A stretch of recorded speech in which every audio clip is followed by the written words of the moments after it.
Hello everyone, good evening. आप सब कैसे हैं? आई होप आप सब बहुत अच्छे होंगे और घर पे अपना स्टडी कर रहे हैं। आज हम डिस्कस करने वाले हैं कि किसी भी नंबर को कैसे हम लोग इरेशनल प्रूफ करते हैं, है ना। कोई भी आपको इरेशनल नंबर दिया जाए तो उसको कैसे मतलब प्रूफ करेंगे। ये आपका जो क्वेश्चन है आपको एग्जाम में भी पूछता है, स्कूल एग्जाम में भी पूछता है और आपके बोर्ड में भी पूछता है।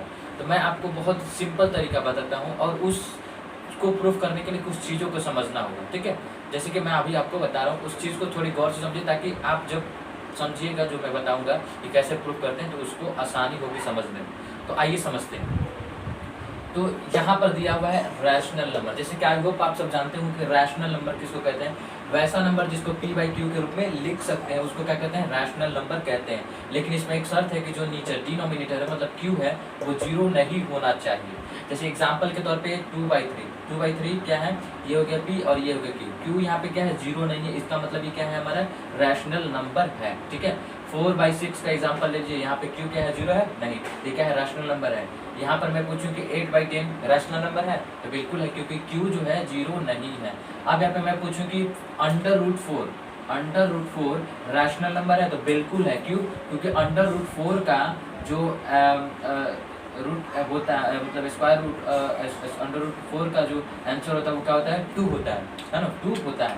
तो यहाँ पर आप देखिए ये 2 जो है ये 2 क्या है, एक नेचुरल नंबर है और 2 आप जानते हैं कि किसी भी संख्या के नीचे क्या छुपा रहता है, 1 छुपा रहता है। तो यहाँ पे 1 छुपा हुआ है, इसका मतलब यहाँ पे q क्या है, यहाँ पे q 0 नहीं है, ठीक है। तो ये भी क्या आपका एक रैशनल नंबर है। अब मैं यहाँ पे 5 ले लूँ एग्जाम्पल, तो 5 क्या है, 5 भी एक रैशनल नंबर है, क्यों? क्योंकि इसके नीचे क्या छुपा हुआ है, 1 छिपा हुआ है और 1 का मतलब यहाँ पे क्या है, ये q है और सॉरी q है, हाँ q 0 नहीं है, तो ये भी क्या है एक रैशनल नंबर। लेकिन मैं बोलूँ 0, ये 0 क्या है, 0 भी एक रैशनल नंबर है क्योंकि ये भी एक संख्या है और इसके नीचे क्या छुपा होता है, 1 छुपा हुआ होता है। आप इसके नीचे 2 भी दे सकते हो, ठीक है।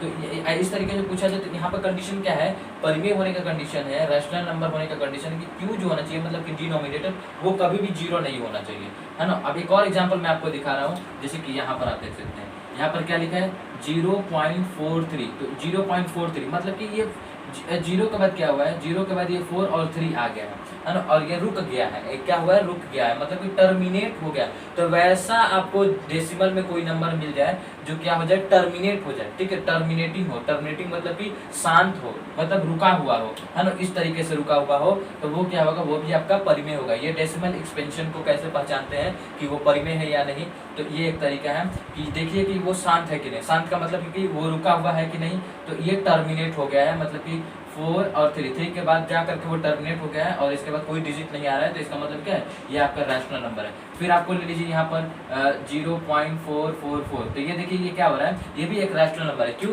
क्योंकि देखिए इसको आप ऐसे करके मतलब कि यहाँ पर एक रिंग दे देते हैं तो आप इसको हटा करके क्या ये लिख सकते हैं, ये हो जाएगा 4, ये हो जाएगा, ठीक है, इस तरीके से ये हो जाएगा, है ना, इस तरीके से आपका ये हो जाएगा और काट करके लिख सकते हैं। तो कहने का मतलब ये क्या है कि मतलब ये वैसा नंबर जब आप देखें मतलब कि वैसा नंबर जो क्या हो, नॉन टर्मिनेटिंग बट रिपीटिंग, है ना, नॉन टर्मिनेटिंग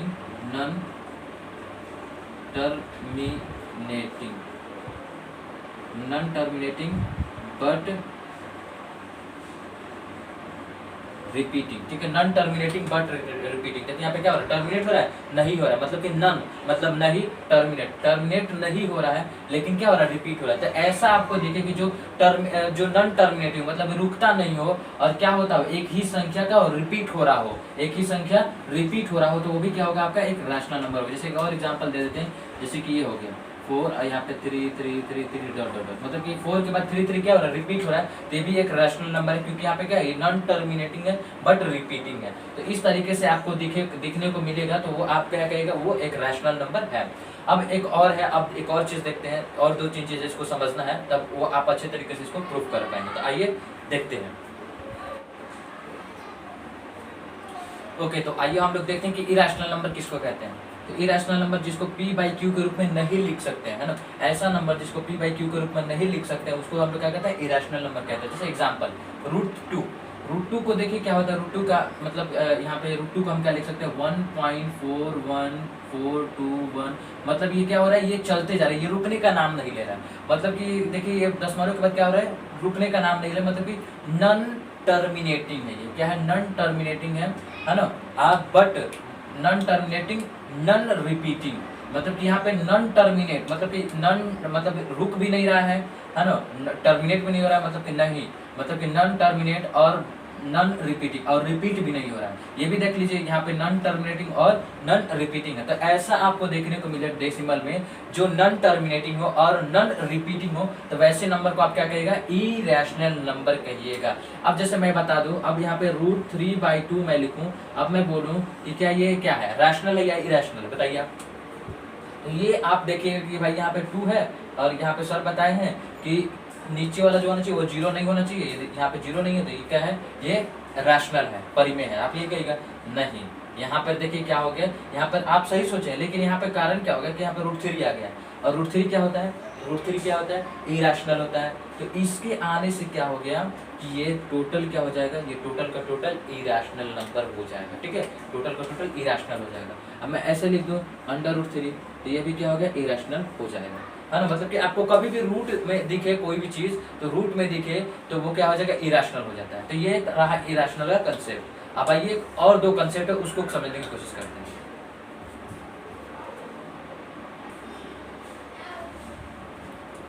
हाँ, तो आइए एक और कंसेप्ट समझते हैं, फैक्टर। फैक्टर क्या होता है? देखिए, तो यहाँ पे मैं बोलूँ कि 4 का फैक्टर निकालिए और 6 का फैक्टर निकालिए, तो सिंपल कुछ नहीं करना है आपको। फैक्टर निकालने का तरीका क्या होता है कि आप 4 का एलसीएम निकाल लीजिए। 4 का एलसीएम निकालिए, तो 4 का एलसीएम क्या होता है? 2 2 दूनी को 4 तो 1, तो क्या आ गया? 2 × 2 × 1। 6 का बोलूँ तो 6 के यहाँ पे आप आराम से निकाल सकते हैं। ठीक है, 6 का बोलूँ तो यहाँ पे ये हो जाएगा 2 3, ये हो जाएगा 3 1। ठीक है, तो यहाँ पे 2 3 1 हो जाएगा। तो ये है आप 6 और 4 का फैक्टर निकालने का तरीका, कि जब भी किसी का फैक्टर निकालने का बोला जाए तो आप क्या करिए? उसका एलसीएम निकालिए और वहां पे ध्यान से लिख दीजिए। अब ये रहा फैक्टर का कंसेप्ट, फैक्टर क्या होता है, और ये फैक्टर हो गया। ठीक है, ये जो है 4 का ये फैक्टर है, 6 ये इनका फैक्टर है। ठीक है, ये इनका फैक्टर है। तो फैक्टर, आई होप आपको फैक्टर का कंसेप्ट क्लियर हो गया होगा। और एक है जिसको हम लोग कहते हैं को प्राइम, तो आइए हम लोग उसको समझते हैं। ओके, तो आइए हम लोग समझते हैं को प्राइम नंबर को। ठीक है, तो को प्राइम नंबर किसको कहते हैं? तो याद रखिए, को प्राइम नंबर जो होता है वो हमेशा पेयर में होता है। किस में होता है? पेयर में। तो जब भी को प्राइम नंबर बोला जाए तो क्या याद आना चाहिए कि को दो पेयर में होना चाहिए। तो ये 2 और 6 बोला जाए कि 2 और 6 को प्राइम नंबर है कि नहीं, तो कैसे पहचानेंगे भाई कि 2 और 5 जो है ये प्राइम नंबर है कि नहीं? तो कुछ नहीं करना है, आप इनका क्या करिए? इनका फैक्टर निकालिए और इनका, इन दोनों का फैक्टर निकालिए। जैसे कि मैंने आपको बताया फैक्टर कैसे निकाला जाता है अभी, तो आप क्या करें? इनका और इनका दोनों का फैक्टर निकालिए। 2 का फैक्टर क्या हो जाएगा? 2 × 1, और 5 का फैक्टर क्या हो जाएगा? 5 × 1, है ना। तो अब यहाँ पे आप क्या देख रहे हैं कि इनमें जो कॉमन है वो क्या कॉमन है? 1 कॉमन है, 1 कॉमन है। तो यही आपका को प्राइम नंबर होगा। क्यों? क्योंकि को प्राइम नंबर कहता है कि दो संख्या हो और दो संख्याओं में सिर्फ क्या कॉमन हो? 1 कॉमन हो। दो संख्या हो और इन दोनों संख्याओं में कॉमन क्या होना चाहिए? सिर्फ और सिर्फ 1 कॉमन होना चाहिए। अब मैं एक और एग्जांपल दे रहा हूँ, जैसे कि 2 और 6 का ले लीजिए। 2 और 6 को प्राइम नंबर है? नहीं। अब देखिए कैसे नहीं है, कैसे नहीं है, तो देखिए यहाँ पे 2 का आप फैक्टर निकाले तो 2 का फैक्टर क्या हो जाएगा? 2 × 1, और 6 का फैक्टर हो जाएगा 2 × 3 × 1। तो यहाँ पर ये 2 का फैक्टर, यहाँ पे 6 का फैक्टर। अब देखिए इन दोनों में क्या कॉमन है? तो इन दोनों में 2 कॉमन है, 2 और 1, यही दो चीज कॉमन है इन दोनों में। तो अब मैंने क्या बोला कि को प्राइम होने का शर्त क्या है कि कॉमन जो होना चाहिए सिर्फ और सिर्फ 1 होना चाहिए। लेकिन इसमें देखिए 2 कॉमन है और फिर 1 तो होना ही चाहिए, लेकिन 1 के अलावा 2 भी है। इस वजह से ये को प्राइम नंबर नहीं है, क्योंकि इसमें 2 कॉमन है। यदि ये 2 कॉमन नहीं रहता, सिर्फ 1 कॉमन रहता, तो ये को प्राइम नंबर हो सकता था, लेकिन इसमें क्या कॉमन है? 2, इसलिए ये को प्राइम नंबर नहीं है। तो आप समझ गए होंगे आई होप कि को प्राइम नंबर होने का शर्त है कि सिर्फ और सिर्फ दो संख्या हो और दो संख्याओं में कॉमन जो होना चाहिए, उनका कॉमन फैक्टर जो होना चाहिए 1 होना चाहिए, तभी वो क्या होंगे? को प्राइम नंबर होंगे। चलिए अब हम लोग साबित करते हैं। अब आपको बहुत ही अच्छे तरीके से क्लियरली आपको समझ में आएगा कैसे प्रूफ करते हैं। तो आइए हम लोग प्रूफ करते हैं √3 को इरेशनल नंबर। तो आइए अब हम लोग स्टार्ट करते हैं √3 को कैसे हम लोग प्रूफ करते हैं कि ये इरेशनल है कि नहीं। तो सबसे पहले आपको कुछ नहीं करना है। यहाँ पर क्या बोल रहा है कि √3 को क्या करिए? आप इरेशनल प्रूफ करिए। तो जब किसी चीज को प्रूफ किया जाता है तो उसका उल्टा माना जाता है। ठीक है, उसका उल्टा मान लिया जाता है। तो मैंने क्या किया? ठीक उल्टा मान लिया कि मैंने मान लिया कि √3 क्या है? एक परिमेय है। ठीक है, √3 एक परिमेय है। तो जब मैंने √3 को परिमेय कहा तो आपको याद होना चाहिए कि कोई भी चीज परिमेय है तो उसको मैं क्या कर सकता हूँ? P/Q के रूप में लिख सकता हूँ कि नहीं? मैं p बटे q के रूप में लिख सकता हूँ, मतलब कि √3 एक परिमेय है तो मैं √3 को p बाई क्यू के रूप में लिख सकता हूँ ना। तो मैंने क्या किया यहाँ पे वही चीज़ किया है कि √3 बराबर p बाई क्यू किया है, ठीक है, √3 बराबर p बाई क्यू किया है। अब यहाँ पे देखिए मैंने बोला है कि p और q क्या है, p और q एक को प्राइम नंबर है, जैसे कि मैंने आपको बताया। अब जैसे ही मैं बोला होगा कि को प्राइम नंबर है, p और q क्या है, को प्राइम नंबर है, तो आपके दिमाग में क्या होगा कि मतलब p और q का जो कॉमन फैक्टर होगा वो क्या होगा, 1 होगा। बिल्कुल सही, p और q, ये p का और ये q, इन दोनों का फैक्टर निकालिए तो ये हो गया p इंटू 1 और ये हो गया q इंटू 1, इन दोनों में कॉमन फैक्टर क्या है, 1। तो मतलब यही है ना। मतलब जैसे मैं बोला कि p और q क्या है, को प्राइम नंबर है, तो आपके दिमाग में ये आना चाहिए कि p और q का जो कॉमन फैक्टर है ये क्या है, 1 है। तो अब हमको ये साबित करना है कि भाई p, अब हमको p का फैक्टर इसमें दिखाना है, इसमें इस क्वेश्चन में हमको दिखाना होगा इस आंसर में कि भाई p का जो फैक्टर आ रहा है वो 1 आ रहा है कि नहीं, वो दिखाना होगा, ठीक है। तो हमको क्या करना होगा भाई, इस p का फैक्टर दिखाने के लिए, तो p का फैक्टर दिखाने के लिए कुछ नहीं करना होगा, p का फैक्टर दिखाने के लिए कुछ नहीं करना होगा, इस p को अकेला करना होगा, मतलब कि अकेला, ठीक है, सिंगल करना होगा। तो इस p को सिंगल करने के लिए क्या करना होगा, तो इस p को सिंगल करने के लिए q इसके साथ है, तो q को इधर खेल दीजिए, q को इधर क्या करते हैं, भेज दीजिए। तो q यहाँ पे क्या कर रहा है, भाग कर रहा है, तो उधर जाएगा तो गुना करेगा, तो ये हो जाएगा 3 into q is equals to p। बिल्कुल सही। अब देखिए यहाँ पे इसको सीधा मैं करूँ, इसको सीधा मैं लिखूँ तो ये क्या हो जाएगा, p is equals to √3 into q, यही है। अब ये देखिए ये p हो गया और इस p का ये क्या हो गया, फैक्टर हो गया है, इसलिए मैंने क्या किया, इस q को इधर भेजा ताकि इस p का मैं फैक्टर निकाल सकूं और देख सकूं कि इस p का फैक्टर 1 आ रहा है कि नहीं। फिर जब इसका मैं दिखा दूंगा कि 1 आ रहा है कि नहीं, तो फिर मुझे इसका भी दिखाना होगा, तब तो मैं बताऊंगा ना कि ये दोनों मैंने जो बोला है कि को प्राइम ये है तो ये हो पा रहा है कि नहीं, समझ में आ रहा ना, तभी तो मैं बता पाऊंगा। आप नहीं समझ में आ रहा हो तो वीडियो को रिवर्स करके सुनिएगा दोबारा, ठीक है। अब यहाँ पे मैंने इस p को सिंगल कर दिया तो इन दोनों का फैक्टर निकल गया। अब एक चीज मैं आपसे पूछता हूँ, क्या आपने कभी सुना है कि किसी भी चीज का फैक्टर रूट में होता है, सुना है? बिल्कुल नहीं। किसी भी चीज का फैक्टर जो होता है वो रूट में नहीं होता है, रूट में नहीं होता है, बिल्कुल सही आपने सुना है। तो इस रूट को क्या करना होगा, हमको हटाना होगा। तो रूट को हटाने के लिए हमको क्या करना होगा, तो रूट को हटाने के लिए कुछ नहीं करना होगा हमको। जब कभी भी क्वेश्चन है और रूट को हटाना हो तो आप क्या कर दीजिए, स्क्वायरिंग कर दीजिए, ठीक है। तो मैं क्या कर दूंगा, वही चीज करूंगा, स्क्वायरिंग ऑन बोथ साइड, ठीक है, स्क्वायरिंग ऑन बोथ साइड। तो मैंने यहाँ पे क्या कर दिया, p स्क्वायर कर दिया और यहाँ पे मैंने क्या कर दिया, यहाँ पे √3 इंटू क्यू है तो इसका स्क्वायर कर दिया, है ना। तो मैं इसको सॉल्व करूँगा तो p का p स्क्वायर हो जाएगा और ये इसके पास जाएगा, ठीक है। देखिए इसको मैं सॉल्व करके यहाँ पे दिखा रहा हूँ, यहाँ पे ये √3 इसके पास जाएगा, है ना। तो ये √3 इसके पास जाएगा। तो आप जानते हो कि √3 का जो रूट का मान होता है, देखिए यहाँ पे मैं समझा रहा हूँ आपको, यहाँ पे थोड़ी सी ध्यान से समझिए। रूट का मान जो होता है वो 1/2 होता है। तो मैं यहाँ पे लिखूँ √3, तो इसका मतलब क्या हुआ कि 3 के ऊपर 1/2 है, क्योंकि रूट का मान जो होता है 1/2 होता है और √3 का मतलब क्या होता है, √3 का मतलब ये हुआ कि √3 के ऊपर 1/2 लिखा हुआ है। जब मैं ऐसे लिखूँ तो इसका मतलब क्या हुआ, इसका मतलब ये हुआ कि 3 ये हो गया 1/2 इसका स्क्वायर। तो आप यहाँ पर देखिए, अब यहाँ पे देखिए, अब ये हो गया एक फॉर्मूला होता है a का पावर m और पूरे का पावर n, है ना, a का पावर m और पूरे का पावर n।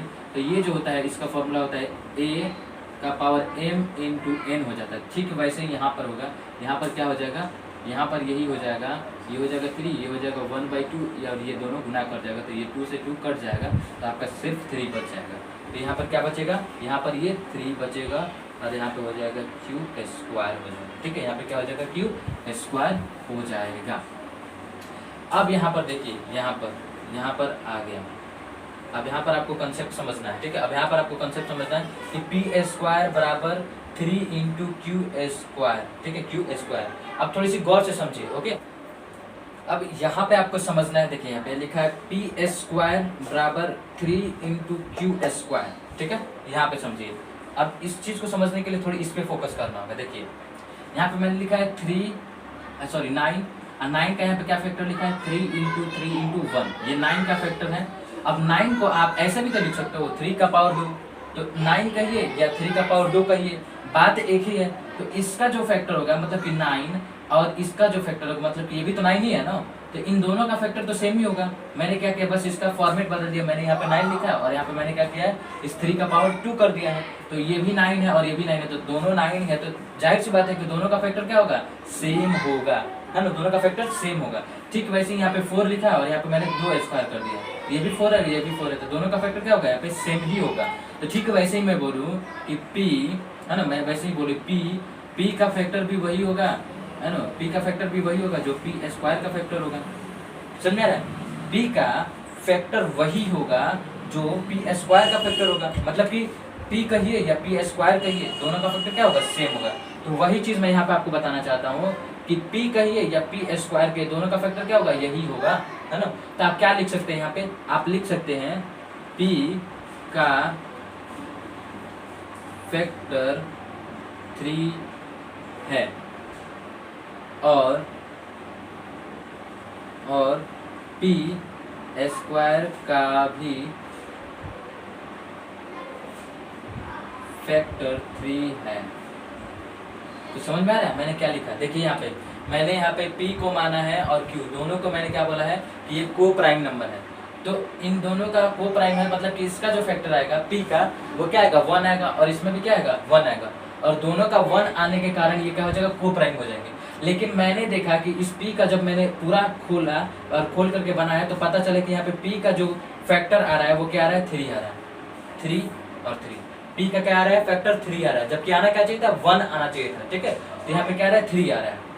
ठीक है, 3 आ रहा है। अब हमको क्या करना होगा, Q का फैक्टर दिखाना होगा। ठीक है, अब हमको Q का फैक्टर दिखाना होगा। तो चलिए अब हम लोग Q पर फोकस करते हैं। ठीक है, अब मैंने तो P के बारे में बता दिया कि भाई P के बारे में जो फैक्टर बताना था, तो P का फैक्टर क्या निकल कर आया, 3 आया। अब हमको Q के बारे में बताना है। ठीक है, अब Q के बारे में बताना है, तो देखिए मुझे Q के बारे में बताना है। अब आइए हम लोग आगे देखते हैं कि Q को कैसे हम लोग आगे बढ़ाएंगे, Q के बारे में कैसे बताएंगे। तो देखिए यहाँ पे देखिए, अब मैंने क्या किया, यहाँ पर मैंने तो P के बारे में इसका फैक्टर बता दी। ठीक है, मैंने P के बारे में इसका फैक्टर बता दिया। अब हमको Q के बारे में बताना है, यहाँ से Q के बारे में बताना है। तो जहाँ सोचिए मुझे Q के बारे में बताना है, इस Q के बारे में, तो अब इस Q के बारे में बताना तो Q को अकेले करना होगा, जाहिर सी बात है। जैसे मैंने P को बारे में बताना था तो मैंने क्या किया, P को अकेले किया और Q को इधर भेज दिया। तो अब हमको Q के बारे में बताना है तो Q को अकेले करना होगा ना। तो मैं यहाँ पर देख रहा हूँ कि यहाँ पर इसके जरिए हमको सॉल्व करना। ठीक है, इसके जरिए सॉल्व करना है ना, क्योंकि जाहिर सी बात है कि आगे जब सॉल्व करेंगे तो यही वाला टर्म आने वाला है। तो मैंने सोचा कि यहीं से मैं Q को अलग करता हूँ। तो देखिए मैं जो Q को अलग कर रहा है, तो इस 3, यहाँ पे 3 दिख रहा है ना, तो इस 3 को इधर भेजना होगा, इस 3 को इधर। तो इधर 3 क्या कर रहा है, इधर 3 गुना कर रहा है, तो इधर जाएगा तो भाग करेगा, तो ये ऐसे आएगा, ऐसे आएगा ना, P स्क्वायर बटे 3 अब बराबर ये हो जाएगा Q स्क्वायर, ऐसे आएगा। आई होप आपको दिख रहा होगा, ये ऐसे आने वाला है। ठीक है, तो यहाँ पर देख रहे कि ये Q स्क्वायर है, अब बराबर में P स्क्वायर बटे Q स्क्वायर है। तो कभी आपने सुना है कि किसी भी संख्या का जो फैक्टर होता है वो बट्टा में होता है, बट्टा में होता है, कभी नहीं होता है। किसी भी संख्या का फैक्टर बट्टा में नहीं होता है। तो इसका मतलब आप Q को अलग नहीं कर सकते हो, यदि अलग करते हैं तो ये बट्टा में इसका फैक्टर आ रहा है, जो कि गलत है। तो अब क्या करना होगा, तो मैंने एक दिमाग लगाया। ठीक है, मैंने बहुत सिंपल दिमाग लगाया। सिंपल दिमाग क्या लगाया कि क्यों ना इस P के जगह क्या रखे, 3। याद रखें मैंने 3 क्यों रखा, मैंने 3 क्यों रखा, यहाँ पर देखिए मैंने सोचा यहाँ पे कि P के जगह, यहाँ पे ये जो P दिख रहा है ना, इस P के बारे में बात कर रहा है, इस P के जगह मैंने 3m रखा। अब आपको दिमाग में आ रहा होगा कि मैंने 3m, हमको कैसे पता चला कि यहाँ पे 3m रखना। तो याद रखिए कभी भी आपको क्वेश्चन दे √3 या √5, तो जो क्वेश्चन में रहे कि √3 रहे तो यहाँ पे क्या बनेगा, 3m बनेगा। अब इस m की जगह आप कुछ भी मान सकते हैं, ABCD कुछ भी मान सकते हैं। ठीक है, कोई दिक्कत नहीं है। अब इस m को क्यों मान रहे हैं तो मैं आपको बताऊंगा आगे। ठीक है, आपको आगे बताऊंगा कि इस m को क्यों मान रहे हैं। तो यहाँ पर आप जो क्वेश्चन में रहेगा, यदि √5 रहेगा तो यहाँ पर √5 मानिएगा, यदि यहाँ पर √7 रहेगा तो यहाँ पर 7 मानिएगा।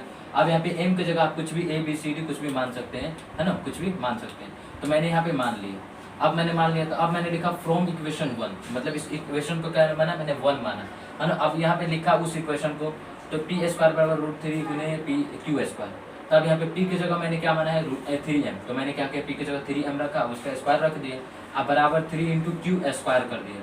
तब ये 3 जाएगा, 2 जाएगा इसके पास, तो ये 9 हो जाएगा, और ये हो जाएगा m स्क्वायर, और ये हो जाएगा 3 का 3 और ये Q का Q स्क्वायर। अब मैंने देखा यहाँ पे 3, यहाँ पे 9 है और यहाँ पे 3 है, तो ये जो है इधर इधर इधर से अब इसको इधर भेजेगा। अब देखिए यहाँ पे मैं आपको सॉल्व करके दिखाता हूँ। यहाँ पे 9m² और यहाँ पे 3 इंटू क्यू स्क्वायर। अब ये 3 अब हमको क्यू को अलग करेंगे तो ये 3 इधर जाएगा तो ये क्या हो जाएगा 9m²/3 बराबर क्यू स्क्वायर। तब ये 3 कट जाएगा ना, 3 को काट देगा तो ये क्या हो जाएगा 3m² बराबर क्यू स्क्वायर, जैसे कि यहाँ पे आया है। ठीक है, यहाँ पर आप देख सकते हैं। तो मैंने क्या किया है वही यहाँ पर मैंने डायरेक्ट यहाँ पे कट कर दिया, जबकि आप यहाँ पे देख सकते हैं कैसे कट हुआ है।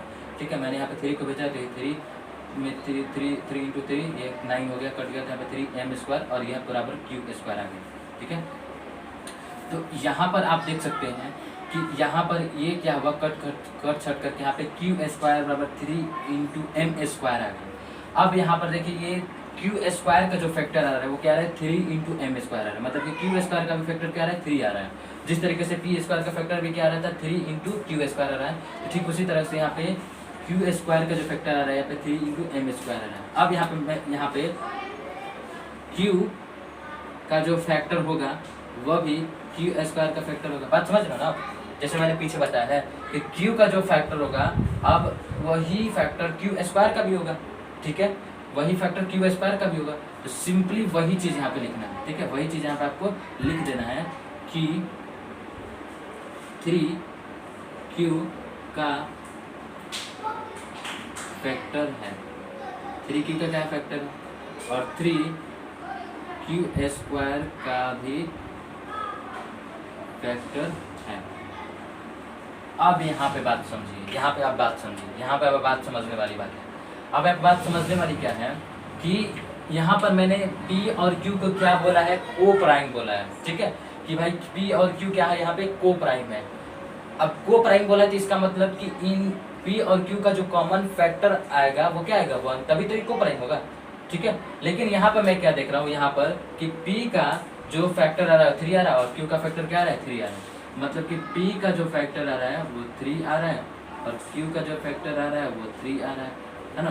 तो देखिए इसमें कॉमन क्या आ रहा है 1 के अलावा कॉमन 3 हो रहा है, 1 के अलावा क्या आ रहा है कॉमन 3 हो रहा है। जबकि मैंने इसको बोला है को प्राइम और को प्राइम बोला है तो भाई ये 3 नहीं आना चाहिए था ना, लेकिन यहाँ पे क्या 3 आ गया और इसी वजह से ये क्या हो जाएगा इरेशनल हो जाएगा।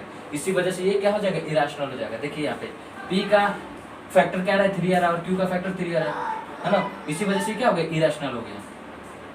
आई होप आप बहुत अच्छे तरीके से समझे होंगे, मैं बहुत क्लियरली समझा रहा हूँ। ठीक है, अब इसकी आगे क्या लिखेंगे वो मैं चीज़ आपको दिखा रहा हूँ। ठीक है, तो आप देख लीजिए, आपको नोट करना हो तो नोट कर लीजिए, मैं अब मिटाने वाला हूँ। ठीक है, देख लीजिए आप। अब आइए इसके आगे देखते हैं कि इसके आगे क्या हम लिखेंगे। ठीक है, अब इसके आगे हम क्या लिखेंगे, तो मैंने तो यहाँ पे दिखा कि 3 जो है q का फैक्टर है और 3q² का भी फैक्टर है। ठीक है, अब मैंने तो देख लिया। अब जबकि मैंने चूंकि p और q को क्या माना है मैंने को प्राइम माना है। ठीक है, p और q को क्या माना है को प्राइम है, तो चूंकि p और q क्या है को प्राइम नंबर है, जबकि अब मैंने ये मैं बताना चाह रहा हूँ कि p और q क्या है को प्राइम है, मतलब कि इसका जो कॉमन फैक्टर आएगा वो 1 आना चाहिए, जबकि p और q का कॉमन फैक्टर 3 आ रहा है। अतः यह संभव नहीं है। जाहिर सी बात है कि भाई p और q का फैक्टर क्या आ रहा है 3 आ रहा है, तो जब 3 आ रहा है तो ये p और q कैसे को प्राइम हो सकते हैं, तो ये क्या है ये संभव नहीं है कि p और q क्या है को प्राइम नंबर है। ठीक है, अतः हमारा मानना गलत है कि अब मैंने माना था भाई पहले, आप देख सकते हैं कि मैंने पहले क्या माना था √3 को मैंने परिमेय माना था, तो ये तो परिमेय होगा नहीं, तो वही मैं लिखा हूँ कि अतः हमारा मानना गलत है कि √3 एक परिमेय संख्या है। अब मैं अपने ही बात को गलत साबित कर दिया, अतः √3 एक अपरिमेय संख्या है। इस तरीके से मैंने इतना सिंपल वे में और फुल कंसेप्ट के साथ मैंने √3 को ये साबित किया कि कैसे ये अपरिमेय संख्या है। अब आप इस तरीके से किसी भी संख्या को √3 हो गया √5 हो गया √7 हो गया √11 हो गया, किसी भी को आप सिंपल तरीका से सॉल्व कर सकते हैं। यदि आपको मेरा वीडियो पसंद आया हो तो एक लाइक ज़रूर बनता है दोस्त। यदि आप इसी तरह की वीडियो चाहते हैं तो आप मेरे चैनल को सब्सक्राइब कर सकते हैं और जब भी मैं अपना वीडियो अपलोड करूँ तो सबसे पहले आपके पास नोटिफिकेशन जाएगा। तो आई होप आपको वीडियो अच्छा लगा होगा और कंसेप्ट समझ में आया होगा। कमेंट करके जरूर बताएं कि आपको मेरा वीडियो कैसा लगा। थैंक यू, फिर मिलते हैं अगले वीडियो में।